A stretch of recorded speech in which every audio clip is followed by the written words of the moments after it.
this is Stan Gouveia encouraging you to tune in to the Intoxicated Show with your boy Jamal Jail Adams. And remember, all the time, drink responsibly. I don't got a single sober vein in my body. Good evening, Atlanta. Good evening, YouTube. Good evening, Facebook. Welcome to yet another episode of Intoxicated, the SipNChat Show, the online commercial free whereby we promote local talents and locally consumed beverages. I am your host, Jamal Adams, aka GT Golden Boy, and tonight we have I've been using the words extra special a lot on the show and stuff, but this guy, I don't even want to just change him to an extra special guest. He's more than an extra special guest, he's an extra special guest. And the reason being is that he's not just one of Guyana's prominent figures whereby the media is concerned, whereby the voluntary and the charitable works is concerned, but he's also one of my go-to guys, you know, whenever I'm having a hard time with something, or whenever I'm having a down day or hard day or whatever, I can call up on Stan, and Stan is there to give me the necessary advice that I want. You know, for Sometimes those... fighting too. What? Sometimes fighting too. Man, we can get into that. Ladies and gentlemen, Stan Gouveia. For those who may not know, yes, I'll just allow him to give you guys a brief description of who he is. I don't know what I just said. I'm Stan Gouveia. Stan Gouveia. Stan is the reason I don't get reckless on Facebook anymore. You know, Stan is make I think 4, 5, 6, 7 times before I put a reckless Stan. As soon as I press pause, I just get a phone call right to it. Jamal, what are you doing? What are you doing? Take that down. And then we just fight for 1 hour on the phone, and at the end of the conversation, he's get me to take it down. Stan, what's happening, man? Thank you very much for being a mentor and a great inspirational. What's happening? I'm good. Thanks. First off, of course, hi everybody. And thanks for inviting me. Feels kind of strange in the sense that I'm usually where you are. Yeah, interview me. Yeah, I do the interviews. Yeah. So to be interviewed is, somewhat strange, but good in a kind of way because we got drinks to consume. Mm-hmm. I'm going to try to see how much I'm going to be able to consume before we finish this interview, but hopefully I give you some of the pertinent answers you're looking for. Definitely. When was the last time you were actually interviewed by someone else? Could you recall? Has that ever happened? It has happened, but not necessarily for radio or so much for television, but mostly for print. For like newspapers. And yeah, stuff. way back when I was managing the Group 7, which Adrian Dutchin came out of. We did some stuff for a couple of the newspaper articles and magazines. You know, before we go any farther, we already started with a drink, but it's traditional for us to take a shot at the beginning of the show because, you know, alcohol stimulates conversation. And if you don't drink, you can die from thirst. We had shots before, right? Yeah, so we had a drink, and we want Stan Gouveia dying on the show, of course, so we're going to take a shot. Is there anything that you haven't tried here before? A shot of what? A shot of whatever you want. You do it. Whatever. My favorite, Diamond Coconut Rum. I know you're drinking 5-year-old, right? But 7. You're drinking 7. I'm not really in for the interracial drinking whereby mixing a drink is concerned, but this is a very good man. Alcohol, actually. Yeah. Very good. I think it's even better than what we know as the Bajan coconut rum. Definitely way better.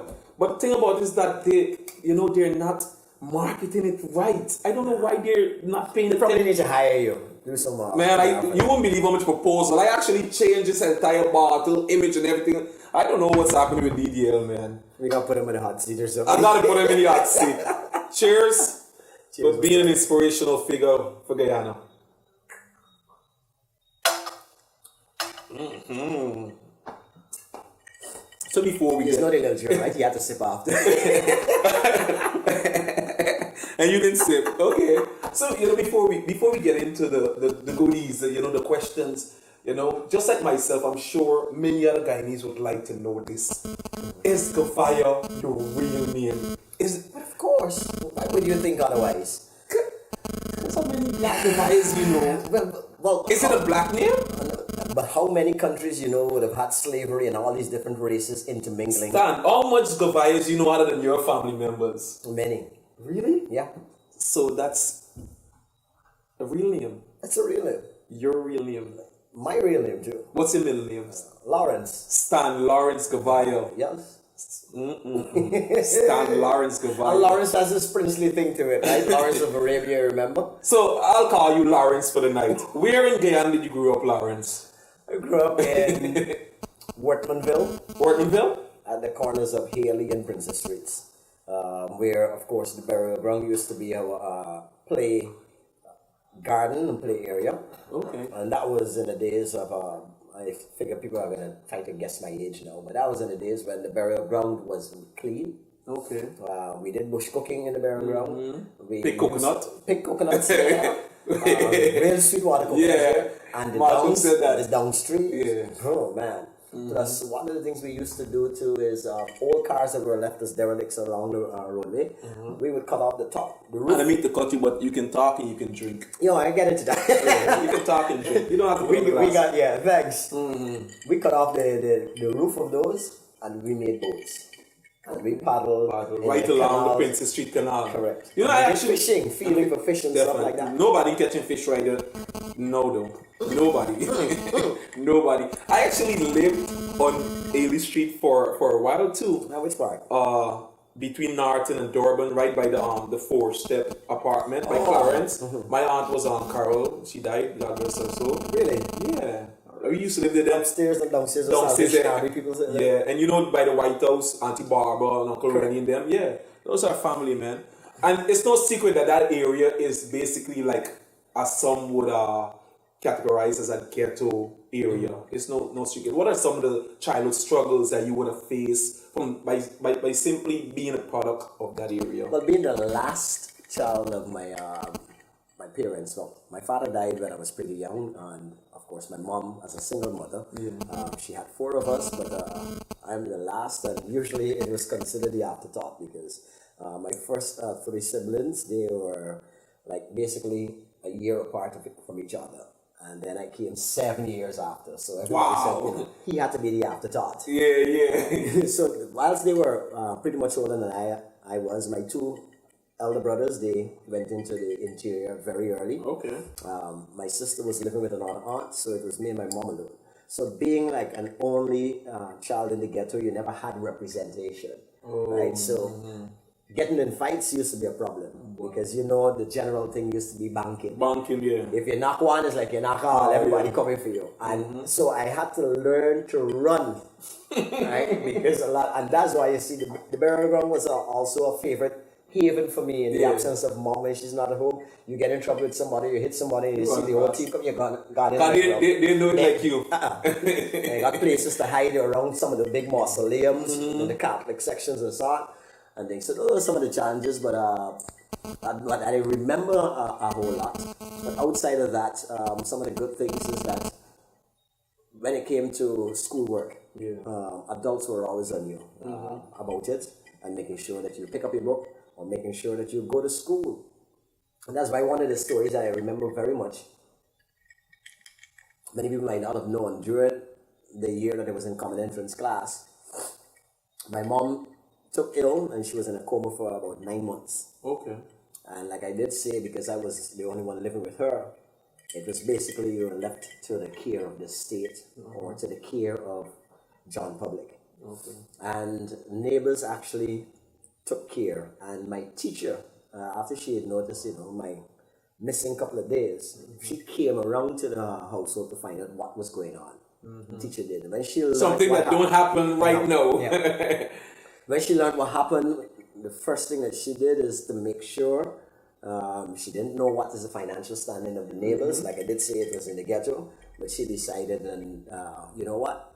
She was going to, out of her salary, she was going to give these people $12 a week, which was enough money back then to be able to make sure that they cook for me and they take care of me and make sure I go to school every day. Wow. And she worked on making sure that I do extra lessons, and would try to be like that motherly figure. So she's basically one of the reasons, other than your parents, for you being this successful, Stan? Yeah. And are you still in contact with that teacher? She's passed. Oh, okay. Sorry to hear. But she was someone that was very fun, and she helped in terms of my vocab from then, because I remember she used to like to say to people, to us kids when we in class, and answer the question wrong. Are you a nincompoop? You're talking like from second standard when she was class teaching, she would say things like that, and kids would be pulling out a dictionary trying to find this word.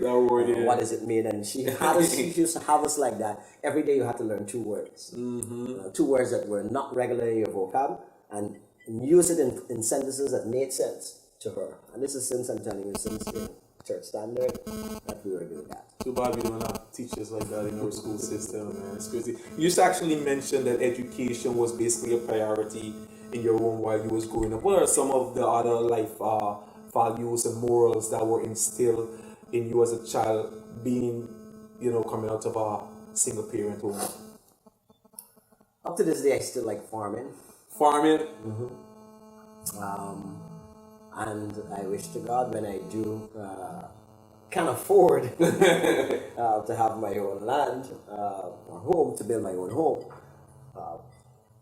I'm not going to be one of those people who's going to concrete the place. I want to be able to have the mud. You want to, okay. I want to be able to farm. Because back then, one of the things that was very strong, I recognize, is that we were offered, I remember as a child, the former president, Forbes Burnham, used to be riding around on his horse. With his cassava sticks. I heard not only cassava sticks, a whole lot of seeds in packets and so on. And as a matter of fact, if you say you grew up in the area, you must know about Milky Bomb. Milky Bomb, yeah, definitely. We used to go swim or run around. Coffee. And that's, coffee. On coffee. Where he used to land in his helicopters whenever he comes from any visits or he's leaving from official residence Castellani House. So it was in close proximity, somebody could see, and sometimes you talk to when he's on horseback. He used to pass around regularly, and if he saw just a little piece of land anywhere close to like the pavement that was just had grass, he considered that as something that you could use as farmland. Yeah, and educate the people, give these people stuff. So you got seeds and stuff like that, and it was exciting about actually doing the farming. And you're planting from banana suckers to planting Edo leaf. And when you got some Edo, you got some huge Edos back there. Right, you're talking about things like same, the bora, and all the different, most of the fruits and vegetables. So I watched that what used to happen sometimes was that when mom went to market, she only used to be buying things like rice and sugar. Stuff that you can't grow. Right, stuff that you can't grow. And everything else you had in your backyard. Your tomatoes. Those are some days I miss, and it's definitely, and as I got older, I started to realize more and more the value of that. Growing your own, sustaining yourself. Definitely. And it's something that I would definitely want to do. Definitely. Cheers to that, man. So, you basically grew up with your mom, and as a boy child, because I myself grew up in a single parent home, after we basically passed, I would say it happened to me when I was 12, maybe 13. That was my first time when I basically became rebellious and started questioning my mom's authority. Could you remember the first time that you questioned your mother's authority when that rebellious attitude stepped in? It happens to everybody. Don't say never. It happens to all of us as young men. It kind of didn't for me. It didn't? Because like I did mention to you, when my mom had gotten ill, after she came out of a coma, for a while my mother couldn't walk. Okay. And it was based on, a church and some of the rehabilitative exercises that she was able to then find back the strength in her feet and to be able to walk. So it's like I was now kind of in charge. Okay. And like I did say, that happened from when I was just about 11 going into 12. Wow. And right up to, she started to walk again when I was about maybe 15, 16. Wow. Right. So in terms of going through that stage of rebellion, there wasn't anybody particularly to be rebellious to. Okay. Well, yeah, I understand. Right. So it was more, I think my rebellion was taken up more in school. Okay. And hence it found me doing things like always want to be a part of education, always questioning or challenging a teacher, and that's Authority. that's the Like what you're doing now in Oxy, which we'll get to later. So it's time for another shot. I just I actually. already poured a shot. No, we're talking about a shot, not a drink. That one. Yeah. Alright, cool. It's time for another shot. I actually picked the first one, so it's your turn. Which one would you like to try now?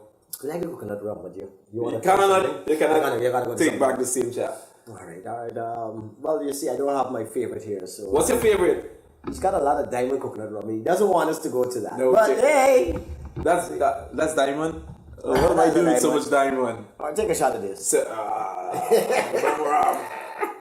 What's your favorite? Huh? What's your favorite? What's my favorite? Yeah, local rum. It's a wine actually. Oh, not local. Yes, it is local. Panama? 6 degrees north. Oh, 6 degree north. Yeah.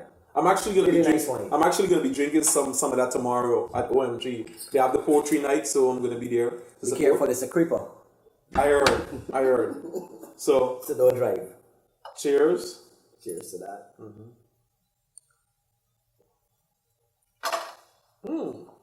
Not a And there he goes again. I'm not a big fan of rum. You gotta make sure the cameraman gets something too, you know. The camera Before he drops to sleep, right? You did. So, what are the names of some of the schools that you would have attended while growing up here in Guyana? Stan? You want like all or Yeah, you can give us all. We got time. Salem Primary. Salem Primary. And that was located where it's like obliquely opposite to where the that A&D fair is in. No. The funeral home, I guess that it's In Cemetery Road? Cemetery Road. That's A&D. Well, not Cemetery Road, no, sorry. What is the street name? Orange Walk side. No, the more popular ones. Sandy's. Chapel. Opposite there, yeah. Chapel. Opposite there, well. Oh, that used to be that's Salem. cool. Yeah. Salem Nursery. Then we went on to it was Durban Street Primary. That's where we would come entrance. One of the crazy things that happened, I must say, that year when I got 632 marks, which should found me placed either QC or Bishops. I was sent to Dolphin Secondary School. And I think I could be wrong, but I think it had a lot to do with at that time where you came from and what the circumstances were and so on. And of course, being poor and so. And You sure your after name 1 did year, have nothing to do with it? Your last name, no, Gouveia? no, but the last name, without a doubt, I should have. You should have gone, exactly, you should have gone Because there. ironically, I was working, in my mind, I was working to attend President's College, which was opening that year. So I missed attending President's College by 3 marks. So it was just a question to people as to, well, why that school? Anyhow, I spent 1 year there, and those teachers decided that, this was not a place for me. I was going to be held back. But of course, I had some good times there because farming was one of the big things there. And you should see me in there. And then we got market day. Stand on top. Lovely cassavas and Edo for selling dishes. So after 1 year, it was over to Brickdam Secondary, and we had a man there by the name of Mohanlal Sukram. I think he was one of the most formidable head teachers, where if he stepped out of the office and onto the corridor, you could literally hear a ricochet effect of the silence. Wow. Right now. And this is a 2-flat school. So all the way upstairs, at the top, and then all the way downstairs. Or undesirables or what's not. And those teachers really worked with us. That's why I could still remember Miss Pam from first form. And then when I got to break down, like I mentioned, some of the things with the people there. I mean, as teenagers, you all got your different experiences, in school and some of the things that you like. But there too, I got, the opportunity. I remember in 4th form, as a matter of fact, in 3rd form, the deputy head teacher, Mr. Scott, said, based on my oratory presentations, he figured that, I was so good at English. You know what? Let this young man write CXC English in 3rd form. He believed that. Yeah, he believed that. How did you do? Distinction. Distinction in 3rd form? In 3rd form. Wow. That I goes envy again, you. No, but see, that goes again to the standard of education that was back delivered then, in those days. When I got to Bishops, I guess got a 1 in it. I didn't get a distinction. Oh, you I was rewrote it? sloppy, yeah. Okay. For two things, I think, we had this kind of stupid idea. Oh, let's write over everything and get all your subjects in one paper as opposed to getting two different Wow. with there. So I just decided, and I was very sloppy because one of the things I do recall after the exam was done is that I answered 2 questions from one section instead of 1 question from that section and 1 from the other section. Okay. So that would have cost me a distinction. Okay. So you did mention earlier while you was in primary 4, you was actually gone in for President's College, right? Which didn't happen, unfortunately. Could you remember what else you was aspiring to become once you got older at that age? A judge. In primary 4, a judge? Yeah. Why? I don't know. It was just. I think judge? you see, but you gotta look at that was around 1985. Okay. The very same a year year that before I was born. All right, that was. Oh my gosh! Oh, jeez. Oops! Now you're all gonna know it, right? Oh, jeez. 1985 in primary 4, so you don't need to do any more calculation. And I'm 31. Shucks. Oh, yeah. No, so it's like at that time, one of the things that used to happen, I remember, even all the way from Prep B coming up, when we've got things like Career Day or we've got what do I want to be, a lot of us would aspire to be things like fireman, policeman, doctor, nurse. The typical careers that's... Yeah, but those are careers also that were considered respected careers and careers in the public service that not only serving people, but it could be seen as having some sort of prestige. Yeah. And, maybe because of the fact that from small, I like talk enough. And I was very argumentative. Like to debate. Yeah, I guess, I want to be a lawyer. But then I said to myself, no, a lawyer... Yeah. This is how I looked at it. I'm like, he's just a little small fry in the court. Yeah. The judge is the boss. Yep. So I want to be the boss. So I want to be a judge. And that's how I had it in my mind. I wanted to be a judge. And I think all the way through my high school and even when I went on to university, that was still somewhat there in me because some of I chose arts, for example. Okay. Which is the normal field that you're going once you want to get into law and then eventually that. When I went off to university, I chose English as a degree major, as opposed to going to, people might have thought because you work in the media, you do communications or international relations, English. So that was it. For the viewers who may not know, or who just may know Stan as a media personnel, you want to give us like a rundown of all the jobs you would have had from past to present? I know you used to own a club. You're a HIV tester / councillor. Man, this guy has so many job titles on his resume. You want to give us a quick rundown? But on a serious note, some I might not even actually remember, but one of the things I think it drives home is the fact that we live in a society that is ever changing, and lots of times we've got to adapt. I'll share a story with you. I was doing public relations and marketing for a company, that's the Polar Ice Company, back in 2008. And I got involved in some legal matters with them, and we were in court back and forth, but because of it, it was kind of nasty. And as such, what would have happened is that in Guyana, it's a funny place where once a person has an accusation against them, that is seen as judgment. Definitely. And because of that... Regardless if it's true or not. That's what I'm saying. That's why I said accusation. Right? Perfect word. So I suffered from that, where no one wanted to particularly hire you or to, be associated with you. Yeah. So I had to then change careers for a while in order to survive. And once we've got the ability to learn, then we can survive, because it was around that time in terms of looking for something, because none of the popular or regular media houses wanted to touch the name Stan Gouveia. I can That remember. black man with Puerto Guinea. Yeah, I can remember that era. Right? Yeah. None of the companies that I would have done PR for before wanted anything to do with me.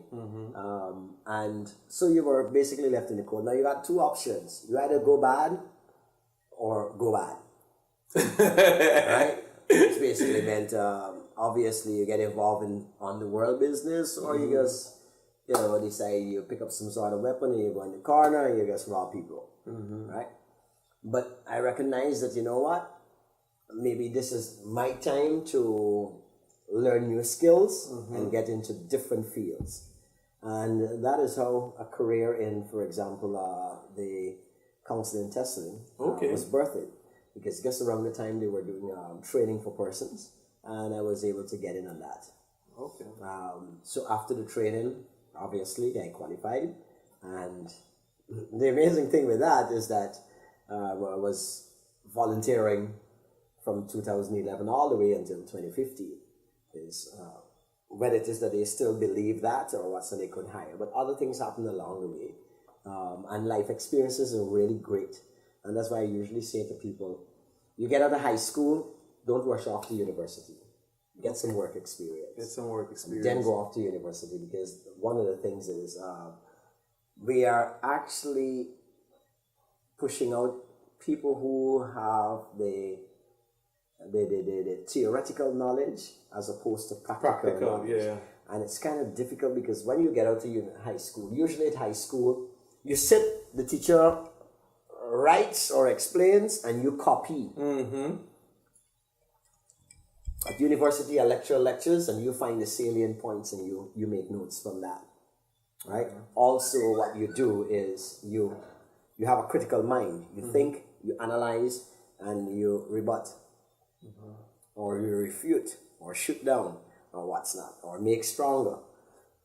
So if you come straight from the high school into that, you come with the same mentality. Definitely. Yeah. They teach, you copy. You copy, yeah.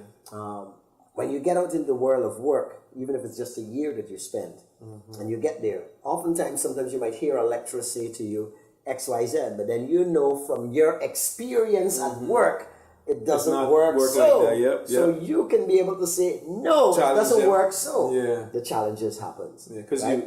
you're aware of the practical. Exactly. And as such now, you are able to then put the theory into practice, because you might still be working too. Definitely, yeah. And so some of the things that you're learning there, you can actually put into practice. Yeah. So when you get out of university with a degree, you're not just a person with a piece of paper, but you've got some experience. Definitely. And you've got the applicability to be able to hands-on do whatever work it is. Okay. So what was the inspiration behind you entering the media field? What's that story? It wasn't no inspiration, it was a bet. It was a that bet? I lost. Let me hear the story. Because you said you did it right after Bishops, right? So what really happened? It was a bet. As a matter of fact, I remember the very year that I was in CXC class. We would have had at Bishops, we would have usually had career day where different personnel from different agencies would come, and they would talk about careers in their different fields. And it's something that we should consider, because one of the things that used to happen is that going on work study right after you wrote CXC exams was a big thing. Work study. Right? Internship. Yeah. We call it work study. Work study, yeah. But sorry, I don't so mean to we cut used you to off. happen. Go ahead. I didn't really reach far in schooling, to be honest. I didn't know Yeah, what you work study. transferred. Yeah, transfer is you know. We call it internship. Internship, yeah. I was like work study, like you were saying. Yeah. So what used to happen is that, so based on when they come around, you would then decide, you know what, well, I like this bank, I like this place, I like that corporation or what's not. And you then make recommendations to your respective class teachers. These are some of the places that you're interested in, because they used to ask you to list 3 options where you'd like to go to work. Okay. And then the system, they would work it out. And if it is that they have to say, take 10 persons from here to go there, well, they look at the 10 strongest ones to go there. So I remember people from the GDC came. It was Pancho Kuru, Avi Bruce, who was the general manager, and so on. You said Pancho Kuru. Yeah. Is he related to Rocky Guru? Yeah, the same guy. Oh, They're cousins actually. Okay. Right. You said same guy. But I remember when they were there, I was the little cheeky one in the The little skinny cheeky one. Yeah, in the Oswald Parry Hall when they were talking about radio's exciting. I'm like, yeah, radio's boring. GVC. GVC. I'm like, yeah, what a boring thing that y'all want people to listen to. And Ave Brewster, who's the general manager, she said to me, well, maybe you should come and change it. Yeah. I'm like, yeah, right. Y'all change it when y'all bring out them new music and them kind of things. Like old people music. You know, being kids, you wanted to challenge some authority. Mm-hmm.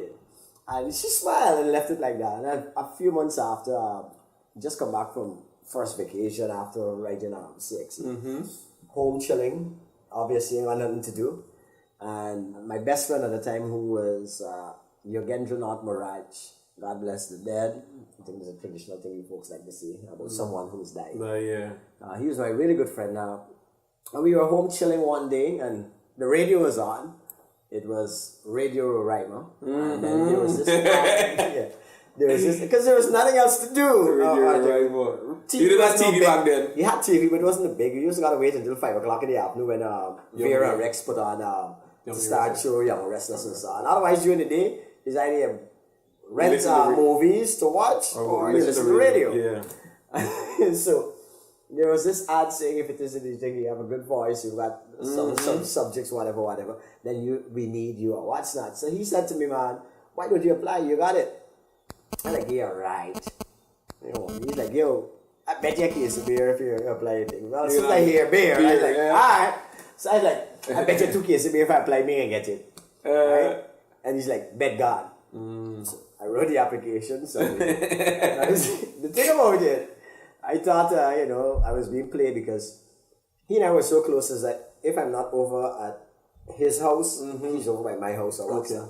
So in the application, the 2 phone numbers put down were both my house number and his house number because they could catch me at any place.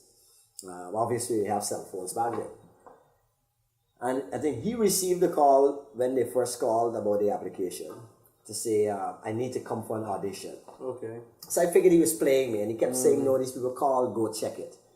When I called, they said, yes, I need to come to do an audition. And I'm like, yeah. And I said to myself, well, yeah, if they hear my voice, they're probably going to say, well, we want this one. Because ironically, the last year in high school, we used to be in the choir, and this woman, Edith Peters, used to run the choir, and she had kicked myself and a couple of the others out, saying that, your voice we were hammering out and balling out. So I figured we got it. Anyway, I went, did the audition, and again, he got the call instead of me, saying that I got the job. So that's how it actually happened. I still grow to the fact that I had to, at that time we had a place named Burns Beat on Sheriff Street. Okay. I had to go there and I had to buy 2 cases of beer for that brother. And that brother was mean. He didn't give me one. He got drunk. And I had to carry him home. You had to carry him home. Yeah. So it's time for us to take another shot. Which one would you like to? No, you chose it. I chose the last one, so you go. Have you had the coconut? You went to that already? No, you did that first. Listen, we had coconut rum. This is coconut vodka. We're going with the vodka. We can go with the vodka. It's a different. Cameraman, you want to come and get the you sure? If you don't drink, you can die from thirst, you know. We want nobody die from thirst, eh? Yeah, I'm shaking some man. Because I'm nervous. I already feeling it. I'm not much of a drinker. Anyway. Nice. Now this is the drink for you. You ready? What we cheers into now, man? Good life. Good life.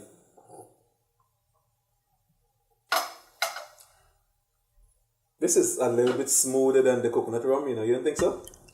The coconut vodka? But you're still drinking after it. So.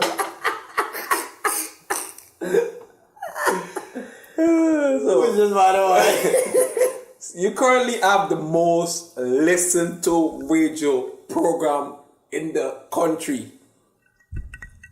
Am I correct? You tell me. I think so. And a few of my friends feel the same way. Because I'm not one to blow my. No, do you think so? Based on the ratings that you guys have in the studio, Don't you think so? Well, I think simply because we needed a refreshing change. No, listen, Stan. Listen, Stan. Everybody's calling to request for the arts to play around the time that you're on the radio. That says enough. We ain't trying to be modest here, Stan. We ain't going to be modest. We're going to be realistic. No, it's not being modest, but you see, one of the things that Guyana suffers from is not being able to have scientific analysis. Yeah. Stuff like. So, but listen, the only analogy for example, we need... No. You know, for example, you got about 20 DJs say that they're the number one DJs in Guyana. Yeah, but no... You got about 20 sound systems. No, but you got to look at who the consumers calling and who the sponsors calling to request their arts to play around. And that's you. Well, fair enough. Art Seat. What is the main objective of this show, Art Seat? And where did this idea came from, Stan? To be able to challenge people with power. No. To be able to shed light on things that people got questions. As the advert and the jingle that opens it says, you got questions, we got the people with the answers. Mm-hmm. One of the things that would have happened during, as a matter of fact, during the tenure of the new government, the coalition government, is that a lot of people have been knocking that they don't have a very strong PR. Okay. A lot of information is not put out there, and quite rightly. Or even if the information is put out there, it's not very accurate. Or not necessarily it's not accurate, but it's overshadowed by negatives. By negatives, okay. Right, some of the positives. It's overshadowed by negatives, or it's a situation where they have to wait until, like, let's say the opposition makes a mountain out of some story, and then they have to try to come and correct it. But that negative is already out there. Yeah. So the idea about it, about the hot seat, is being able to have, whether from government, whether from opposition, whether from the business sector, whether it is from religious organizations, whatever, or civic organizations, the people who can answer questions about things that are of burning issues to people. Lots of times people, like I said, people have questions. Definitely. But then there's... Don't have the outlet. They don't have the answers. The answers. And the people to have the answers from are usually hard to get by. Yeah. So the hot seat seeks to actually get those people and to ask them questions. Now it's important, to make it different. And I think maybe life's experiences would have brought me to a place where I'm not usually enamored or not easily enamored by someone's office or their lifestyle or what's not, so that you feel that, okay, you've got to be, as what we call, soft or easy on people or what's not. It's important for me to research who I'm interviewing, and what are the issues that I plan to address. And as such, and I think what people like is that if it is, that, for example, I'm interviewing Jamal and I ask Jamal about the issue about the coconut rum not being able to reach the people in Cheddar-Pow, and he is coming to give me an answer that sounds rigmarole, and he will say, yo, stop it. It's something it is rigmarole. not so. It is whatever. And so I think, baby, because we haven't had this happen, Without any fear of repercussion. Because without that. Okay. Right? You're good. But not just without the fear of repercussion, but being able to at least bring people to heel and let people know, yo, stop bullshitting us.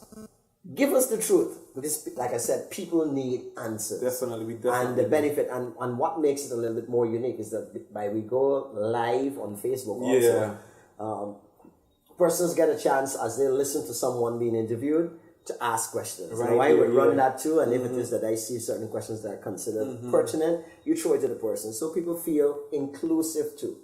And not just here, but in the diaspora, where they may have certain questions that they want answered, and the person's right there. Let them answer it. And at the end of the day, whether they answer or not, or how would they answer, those who are listening and watching can make a determination based on that. Okay. So to date, who would you say was your favorite guest, whereby keeping it real was concerned, whereby they wasn't trying to show a quote or they wasn't trying to be politically correct? Who was your favorite guest that kept it 100 with the listener? Freddie Kissoon. We all know Freddie got a loose one, yeah. We all know Freddie. Freddie ain't got no shield on his mouth. You ain't got no cover service, but everybody knows that. I had him twice. You had him twice? Yeah. I actually saw you had the Minister of Finance, Winston Jordan. Yeah, I actually listened to that one. That was a pretty dope interview, and also Ruel was a good interview also. Mm-hmm. So what is like the procedure to get these people to come and do an interview? Because I'm trying to get some of them on Intoxicated, but I don't know where to start from. Like, do you have like? Tell me, where do I send an email? Who do I call? Who do I text? Like, I want someone to come and drink. Cause guess what? My first minister that I would want to have is Mr. Ramchitan Kemraj, because I heard he's a big fan of liquor. He ain't coming in the hot seat. Well, So if I can't get him in the hot seat, you can't get him in Intoxicated. Maybe you can get him in that. I heard he's a big fan of the rum, so that's what I'm trying to get, but I'm not getting no response. I would love to have him here to laugh and talk about policies, man. I'd go and do my research. No, what you probably gotta do is invite him just about like 2 o'clock in the morning. Yes, I said it. 2 o'clock in the morning. So, what is the plans for Art Seat? What is the plans? Are you planning to make it, or are you planning on televising it, or is it just something It is televised actually on Hits and Jams, because what we do, it's recorded. Yeah. They actually replay it back on TV? And it's broadcast on television. Actually, Really? what happens is that it's broadcast, new episodes are broadcast Mondays and Wednesdays at 7:30. Son, I didn't know that. Well, I'm letting the people know now. Who's your PR? You guys are not doing a good job. I actually saw it a couple of times on YouTube. I know you guys definitely upload it to YouTube. Yeah. But you guys don't promote it on YouTube. Why not? Kind of. That's like, where I go to listen to it, Yeah, but kind of like you, we do this not for money, and it's not seen as an income earner as yet, simply because I know maybe it mashes a lot of toes. So I'll need a producer for that. I'm talking to some people right now to be able to get them on board. But you can't talk to people with empty pockets. Definitely. So once we get that streamlined, we're gonna be promoted a whole lot more on YouTube. Yeah, and social media and stuff like that. And that kind of thing. Yeah. Okay. And being able to do the necessary snippets like Trevor Noah. Probably bring me in on the production team, because you're looking for a job right now. you to be considered, certainly. Okay. We actually was talking about you being a HIV tester / counselor earlier. What exactly is the role of that person with such profession? Simple. A person seeks to get an HIV test, and what you do is counsel the person in testing. When we say counsel, what we mean, it's an HIV test, so they have to be given information about what HIV is, what AIDS is, the difference between the two, how you can contract it, and how you can protect yourself from it. If it is that you do have it, what's the next step? What you can do to make sure you live a meaningful and healthy life with it. Because as it is right now also, a person can live to ripe old age with HIV. They just have to take care of it. And have kids and all that? And have kids and all of that. You know that? What we are battling greatly in Guyana is the issue of stigma and discrimination. Stigma is there simply because I think also because of how HIV was introduced to us. Definitely. It was brought up to us mostly as a sexual deviant kind of disease.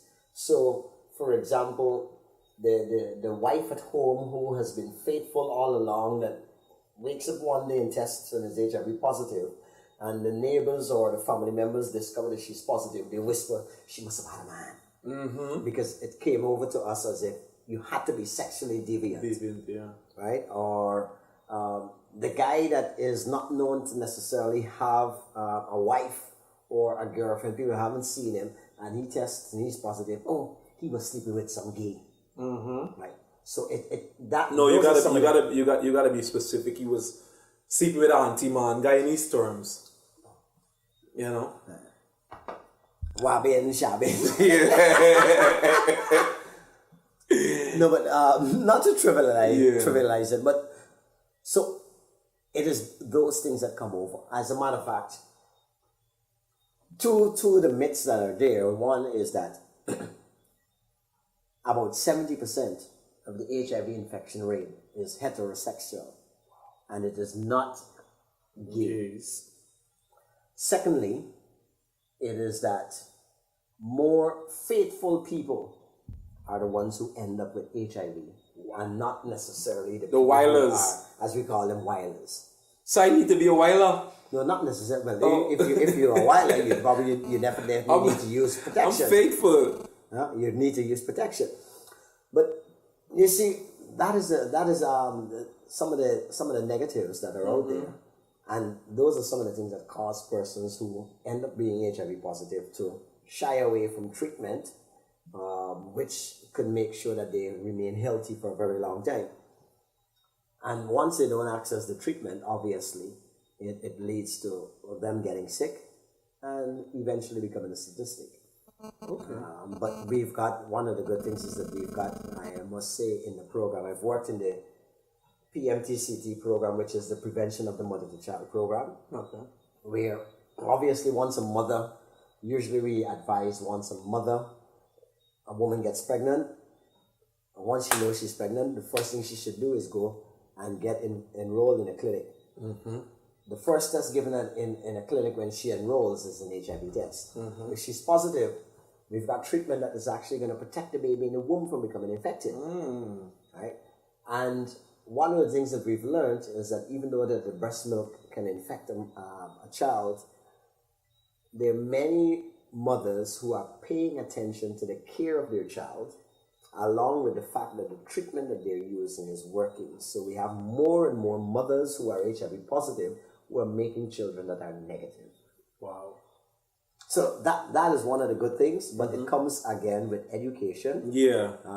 And not just the education, but the reduction of stigma and discrimination.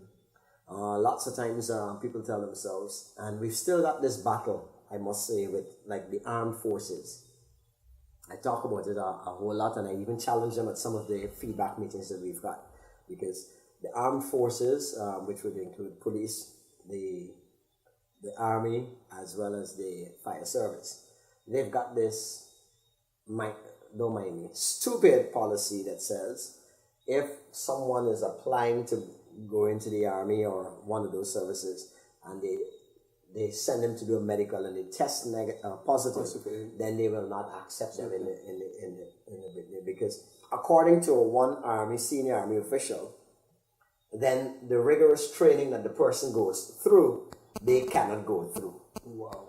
So I had to ask at that meeting, isn't this the same way we treated women back in the 50s and 60s when we said that the women were the weaker vessel? Yeah. But yet still, fast forward to today, They're where we've accepting seen that not just accepting, but women are even excelling men in the very army. So why are we discriminating, and why are we concerned what is weaker vessel and not? On the one hand, the policy of the country is that anyone who tests positive can still live a normal life, free from any discrimination. They can still marry, they can still make children, they can still study, they can still work, and they can still own homes and what's not. Definitely. If it is that we're teaching them that, but then we've got an organization that says, no, you cannot, then we've got some problems. So we've got some work there to do in terms of the police, the army, the fire service, and sadly some of the organizations like Banks DIH and so on, there's still some people at those places who believe that if it is that you have HIV, you might cut yourself and drop the blood in the ketchup and pass it on to people. Stupidly, there's still people thinking like that. Crazy. Yeah. It's crazy. So I understand that you have 2 kids, 2 boys. Yeah. What is the age of the eldest? The eldest is 21. 21. Yeah. So what was that conversation like when he came to you and said, Daddy Stan, I'm sexually active? Could you remember that? Because at 21, you're already beating down some doors, man. He didn't actually. He didn't? No, he didn't, because what happened? Hold on, the other Stan got a child that's 21 years old, right? Good. But he didn't. But what happened is that when he was about 14, I gave him his first beer. He's the kind of guy right now, most people talk about you don't drink beer. But not beer, sorry, it was Guinness. Guinness. I Strengthening you I up. used to DJ at the Sheriff, and I was like, Okay. that's my fault. But every parent probably needs to know how to raise their child. So my philosophy was that at the end of the day, if you refuse to give them it, or you refuse to have them have it, they're gonna have it because they were your parents, right? So I didn't want to make myself stupid or think differently. I was DJing at the Sheriff, and he knew that, and he would come sometimes with me. And so my thing was basically, Daddy, time to drink a beer, and so on, and let him feel what it was like. What he want. Two. I know some people are probably looking at this. 2 you give him? No. Oh. No, he had more than 2. What? So I mean, just like how you have got me with the shots. Yeah, cheers. Cheers. Yes, like you need some ice there too, man. No, I good. And so I don't work here. You know, When we were going home, he was halfway through the car vomiting. Wow, at 14. Yeah, but the thing about it is that. It's a lesson you're teaching him. Yeah. Okay. And outside that, I would let him know that, a couple of things I shared with him that night whilst we were chilling. One, if you're out drinking, You gotta be responsible. yeah, but not just before we got there. If you're out drinking, make sure that the bartender brings your drink and opens it in front In of you. front of you, stand. I can Because tell. people can drop shit in your stuff. Man, listen, when I was growing up, they used to say that, the boys used to, it was something that they used to teach girls mostly. Don't take no drink from boys, because boys. But now I would teach, I just had a son, he's 5 months old, and this one thing I'm gonna instill in my son: don't take no drinks from women. Women drugging you these days, though. Man, They're playing! I actually left my Guinness at a bar one night. I was out with 2 girls, and I came back and I saw the Guinness overflowing. And I was like, somebody probably jammed it or something. And when I continue drinking. When I reach the bottom of the Guinness, I start feeling some things like tablet. Next thing I feel me head start getting light. It's a good thing I was out with me own boy. To me own boy, make sure I got home safe. These girls throw something in me drink, Stan. All people do it, and that's why I taught my son. It's crazy. That, right? That's why I taught my son. It's crazy, Because, Stan. but even on another serious note, it's not just with girls that they might like, or even if it's a child with boys that they might like them, but also with pedophiles. Definitely. Which is a serious thing. They invite them out, they're way older than these kids, and then they want to be, and they recognize that they have to drug them before that. So that was an important thing that he had to learn. You don't drink a drink that is, or you don't. As a matter of fact, also, as my father, I learned from it. My father died because he was poisoned. Wow. So you're very, very skeptical. Yep. I don't ever leave a glass unattended. And if it is that I have to leave this glass to go to the washroom or go somewhere when I come back, if I do leave it, it's a fresh glass. And Definitely. I do the same thing, Stan. I don't play. So, don't play and even up to now it happens. So those are some of the things that I taught. Girls jogging, man, these days. I don't know why they're jogging me. I'm jogging you. So, what is the biggest baby? what is the biggest misconception that you would say that the Guyanese society has about you or have about you? I don't know. You don't know. I don't know what they have about me. You see, the thing about it, I'm not the kind of person that, like, for example, Facebook is one of the biggest things that everyone is on. Definitely. But I'm not the one who would post for likes or is too concerned about how much views I have or what's not. So that is not much of a concern of mine. I have a mind, I have ideas that I'd like to share. All of the sundry who is interested, they can access it. Okay. And as such, for me, even some of the negative things, sometimes not everything you post people like. Definitely. Right? Some of the negatives, I either slide straight by it, or if it is that I feel that I got the time that I want to address this in a fun way, I will. So I'm not quite sure, but I know one of the things in terms of that is that when they hear the name Stan, and because most of my life is on radio, when they hear the name Gouveia, I hear it all the time. They're looking for Portuguese. A Portuguese man, yeah. That's why I asked you earlier if it was a When they see this little black boy, You know, I actually saw early on your Instagram page, you actually posted a picture of you holding some accolades, you know, some certificates and some other stuff. What was that? You didn't put a caption or anything. Oh, What was that? I got surprised today by the Ministry of Culture, Okay. Youth and Sport, Uh-huh. Education, Culture, Youth and Sport, because in terms of the Jubilee that happened last year, Yeah. remember they would have asked that persons, you know, trying to promote and what's that. Mm-hmm. I think I did my little part, nothing special, but, you know, using... Or you got a friend in there. I'm not sure. I'd like to know, because probably some contracts would be nice now. Yeah. But I you know, I think in general, because even up to when it was, if you do remember, the Jubilee celebrations were launched Old Year's Night of 2015 at the Square of the Revolution. And one of the things that I did is that at Hits and Jams 94.1, we decided to do live broadcasts. Live broadcast, okay.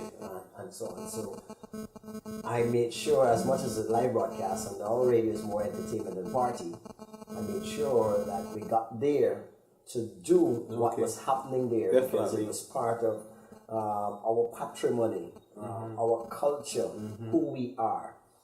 And I do remember one of the things I must say, big thanks to this guy named Kwesi.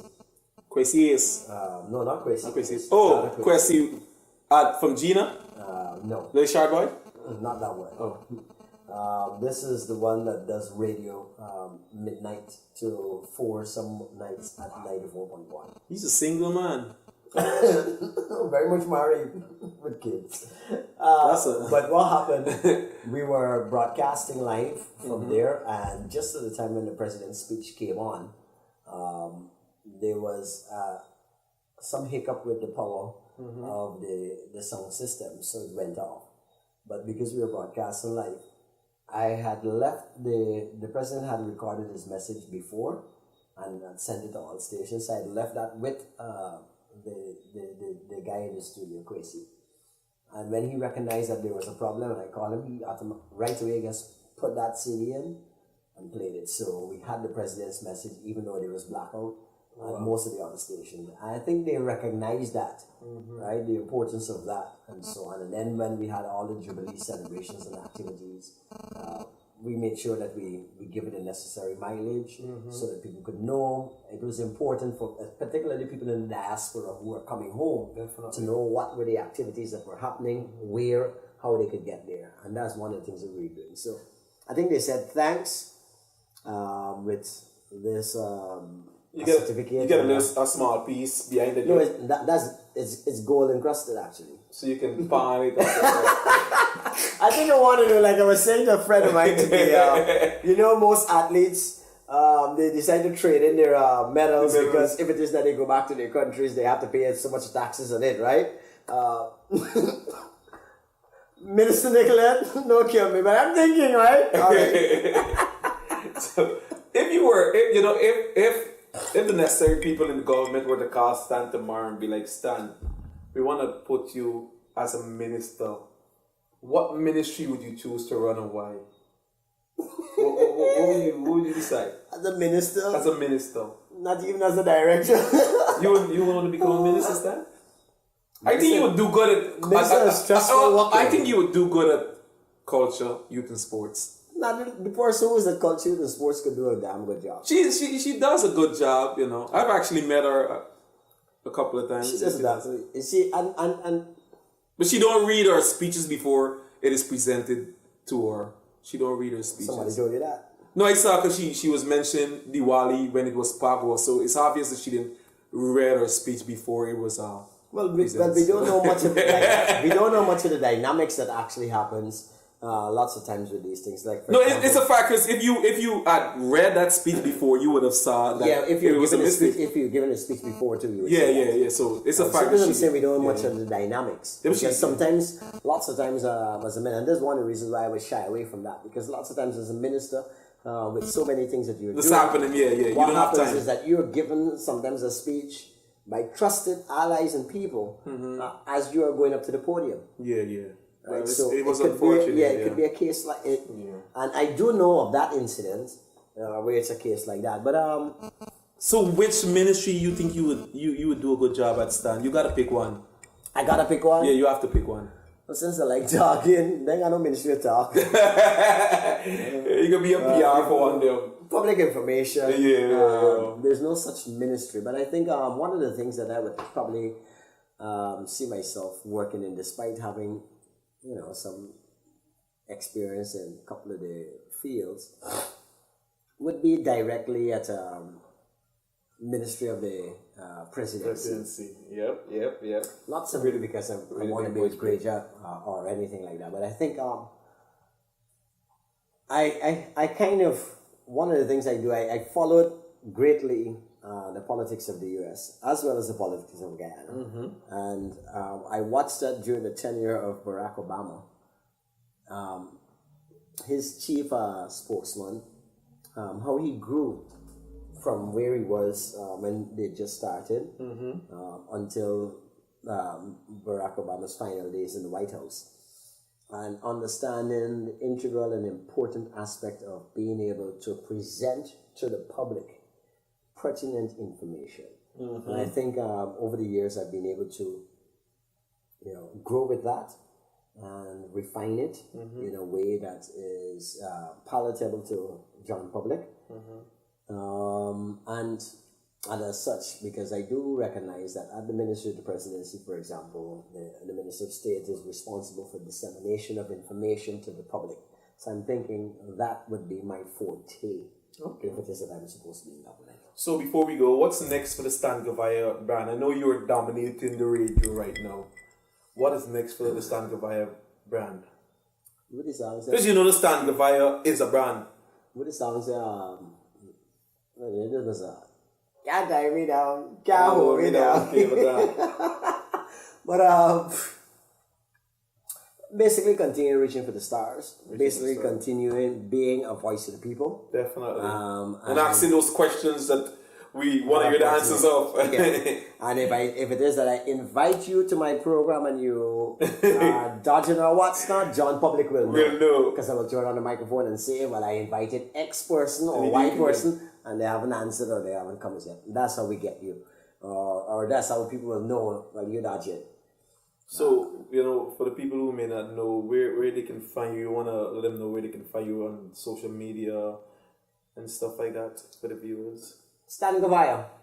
You gotta spell the Gouveia, man, because they had a hard time. Portuguese way. The Portuguese way. Not G-O-V, G-O-U. V-E-I-A. G-O-U, that's a U in it. So, you came, you drank something. This has all of the vowels. Yeah, definitely. Yeah. It's just the G is not a vowel. Huh? It's just the G is not a but vowel. But it has all the other five. All the other from O to A. Is there any of your friends that you would like to nominate to have this intoxicated experience? That's how I just get more guests.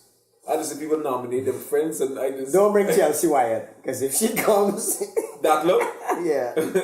If she comes, this party's going to mash up. We actually went to school together.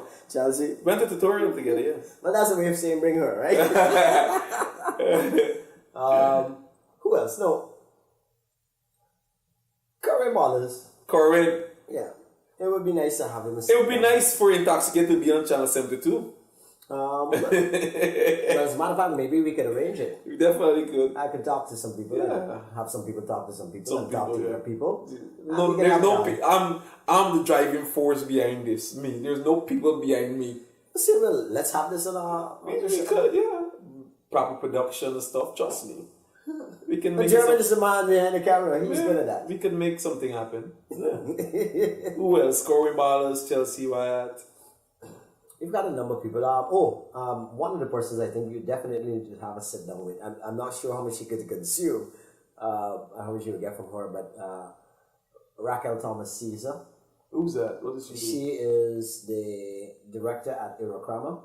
Okay. And she's just been named also as the chairman of the Protected Areas Commission. Okay. So in terms of looking at, what is our green economy and that kind of stuff. I'll definitely get her. She's along there, and she's a strong advocate for a whole lot of stuff. I've been to Irokrama actually and seen some of the work that they do. I think she's a good person that you could have. I'll definitely hear a crime. Actually, I'm coming. You can do stuff like this on Intoxicated. So, Hey, gone for the alphabet. no, because I actually have it as I on the alphabet. Irocrama rainforest. You see? It is correct. That's what I'm saying. Yes, Irocrama. Yeah. I actually have it on the alphabet chart. And I've been there recently. I saw you post some pictures, so I'll definitely reach out to her. German is working on the video, so we will have something out there for that. Definitely. We actually saw, what's the name of the Arapaima? Arapaima? Yeah, for the very first time, up close and personal. Wow. And we saw some of the other rare species of animals in Guyana. Guyana. Alright, Those so are some of the people. did we forget to plug anything in? You wanna let the people know? Did you? I'm good. His eyes are all getting I'm good, small I'm and purpleated and shit. I'm good. Ready for another shot? Yeah. We gotta get on to wrap it up, right? We gotta get one. Look, you ever had the butter pecan? Whatever. That's the butter pecan. You're gonna roll with it, man. We're gonna wrap it up with the butter pecan.